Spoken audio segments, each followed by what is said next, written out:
அஸ்ஸலாமு அலைக்கும் வரஹ்மத்துல்லாஹ். இன்றைக்கு தமிழகத்தில் மதுவிலக்கு மாநாடு ஒன்று நடத்தப் போவதாக ஒரு அரசியல் கட்சி அறிவித்திருப்பதை நம்ம பார்த்திருப்போம்.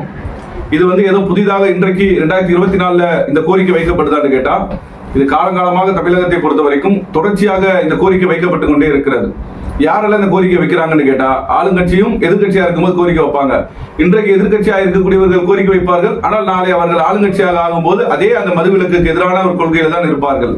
மேடையில அலங்காரத்திற்காக அரசியல் கட்சிகள் பயன்படுத்தக்கூடிய ஒரு வார்த்தை தானே தவிர உண்மையிலே மதுவிலக்கு கொண்டு வர வேண்டும் என்ற ஒரு கொள்கை யாருக்குமே கிடையாது. ஏன்னா கிட்டத்தட்ட சுதந்திர இந்தியாவில் பாத்தீங்கன்னா பல முதலமைச்சர்கள் இந்த மாநிலம் கண்டிருக்கிறது. அது காமராஜர்ல இருந்து, அண்ணால இருந்து, கலைஞர்ல இருந்து, ஜெயலலிதால இருந்து, எம்ஜிஆர்ல இருந்து இன்றைக்கு ஸ்டாலின், எடப்பாடி வரைக்கும் பல முதலமைச்சர்களை இந்த மாநிலம் பார்த்திருக்கிறது. ஆனால் எல்லோருமே மதுவிலக்கு குறித்து பேசியிருக்கிறார்கள். ஆனால் தமிழகத்திலே அது முழுமையாக நடைமுறைக்கு வந்ததா என்று கேட்டால் இன்று வரைக்கும் அது நடைமுறைக்கு வரல.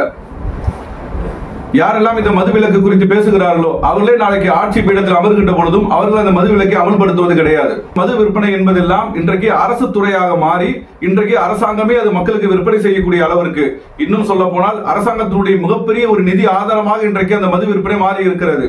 எந்த அளவிற்கு அதனுடைய பொருளாதார வரவு இருக்குன்னு சொன்னால், இன்றைக்கு ஒரு மாநிலத்தினுடைய பட்ஜெட், உதாரணத்துக்கு தமிழகத்தை எடுத்துக்கொண்டால் ஒரு ஆண்டுக்கான அந்த நிதிநிலை அறிக்கை தாக்கல் செய்யப்படும் பொழுது ஒரு ஆண்டுக்குரிய பட்ஜெட் தொகை பார்த்தீங்கன்னா 3,75,000 கோடி ரூபாய் ஒரு ஆண்டுக்கான பட்ஜெட்டாக தமிழக அளவில் இருக்கிறது. அது ஒரே ஆண்டுல மது விற்பனை மூலமாக அரசுக்கு ஏற்படக்கூடிய வருவாய் நீங்க பாத்தீங்கன்னு சொன்னால் 35,000 கோடி ரூபாய் ஒரு ஆண்டுக்கு வருவாயாக இந்த மது விற்பனை மூலமாக கிடைக்கிறது.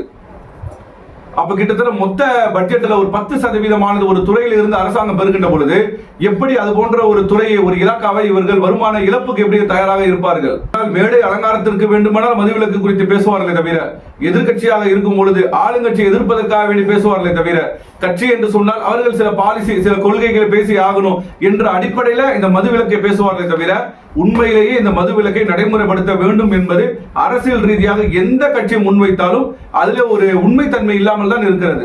இன்னும் சொல்ல போனால் வேடிக்கை என்னன்னு கேட்டா, இந்த மதுவிலக்கு மாநாடுகள் நடத்தப்படுவதெல்லாம் பல அரசியல் கட்சிகள் எல்லாம் பார்த்திருக்கிறோம். அந்த மாநாடுக்கு வரக்கூடியவர்களே மதுவை அருந்தி விட்டு ஆட்டம் போடக்கூடிய காட்சிகள் எல்லாம் பார்த்திருக்கிறோம். அதாவது கிட்டத்தட்ட 30 லட்சம் உயிர்கள் ஒரு ஆண்டுக்கு இழக்கிறது என்பதை இந்த WHO அறிக்கையின் வாயிலாக நாம தெரிஞ்சு கொள்றோம். எவ்வளவு பெரிய மனித உயிர் பலி இந்த மதுவினால் ஏற்படுகிறது. அதில் ஏற்படக்கூடிய நோயின் தொற்று காரணமாக இருக்கலாம், விபத்தின் காரணமாக இருக்கலாம். குறிப்பாக இந்த மதுவின் மூலமாக பல வகையில உயிர் சேதம் ஏற்பட்டுக் கொண்டே இருக்கிறது. நீங்கள் இந்திய அளவில் நீங்கள் எடுத்துக்கொண்டீர்களே ஆனால் ஒரு ஆண்டுக்கு சுமார் 3 லட்சம் அளவிற்கு மனித உயிர்களை நம் தேசத்திலே நம்ம குடிமக்கள் நாம் இழந்து கொண்டிருக்கிறோம். அப்படி இழக்கக்கூடிய அந்த உயிர், அந்த குடும்பம் எந்த அளவுக்கு நிற்கதியாக நிற்கும் பாருங்க. இன்றைக்கு நீங்க செய்தியில பார்த்தால் கூட ஒரு காவல்துறையினுடைய உதவி ஆய்வாளர், ஒரு எஸ்ஐ என்ன பண்றாருன்னு கேட்டா, கடுமையான ஒரு மது போதையில் தன்னுடைய வீட்டுக்கு வர்றாரு. அவருடைய மனைவி கடுமையாக கண்டிக்கிறார்கள். அதுல மன உளைச்சலாகி ரூம்குள்ள போய் தாப்பாலிட்டு அவர் தூக்கிட்டு தற்கொலை செய்து கொண்ட நிகழ்வை இன்றைக்கு செய்தியில நம்ம பார்க்கிறோம். இத்துணை பெரிய கேடுகள் நிறைந்திருக்கக்கூடிய இந்த மதுவை தான் அரசாங்கம் நிறுவனமாக நடத்தி கொண்டிருக்கிறது. மக்களுக்கு விற்பனை செய்கிறார்கள். இத்தனை லட்சம் மனித உயிர்கள் இழப்பதற்கு அரசாங்கமே காரணமாக இருக்கிறது. அதை அவர்களே ஒரு நிறுவனமாக நடத்துகிறார்கள் என்று சொன்னால் எவ்வளவு பெரிய கொடுமை இது. ஆனால் இன்றைக்கும் நீங்கள் பார்த்தீர்கள் என்று சொன்னால் உலகத்துல இஸ்லாமிய சட்டத்தை நடைமுறைப்படுத்தக்கூடிய இஸ்லாமிய நாடுகள்ல இந்த மது விலக்கை நீங்கள் முழுமையாக நீங்கள் பார்க்க முடியும்.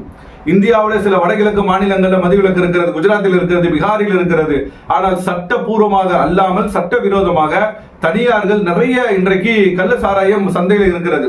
முற்றிலுமாக மது ஒழிக்கப்பட்ட மாநிலமாக இனி எங்கேயும் பார்க்க முடியல. ஏன்னா அது பெரிய குற்றமாக, தண்டனையாக இந்த தேசத்தில் பார்க்கப்படல. ஏன்னா அரசாங்கம் நிறுவனமாக நடத்தக்கூடிய ஒன்று எப்படி குற்றமாக பார்க்கப்படும்? ஆனால் இன்றைக்கு இஸ்லாமிய நாடுகளில் பார்த்தீங்கன்னு சொன்னால் அதை உற்பத்தி செய்வதோ, விற்பனை செய்வதோ, அதை பருகுவதோ கடுமையான தண்டனைக்குரிய குற்றமாக அங்கு அறிவித்திருக்கிறார்கள். இஸ்லாம் 14 நூற்றாண்டுகளுக்கு முன்பாகவே இந்த மார்க்கத்தை முழுமைப்படுத்துகின்ற சட்டத்திலே சொல்லப்பட்டிருக்கிறது, மது என்பது ஹராம். சிறிய அளவில் நீங்கள் போதை தரக்கூடிய ஒன்றை நீங்கள் பயன்படுத்தினாலும் அது ஹராம், அது தடுக்கப்பட்டது, பாவம் என்று இஸ்லாம் சொல்லுகிறது.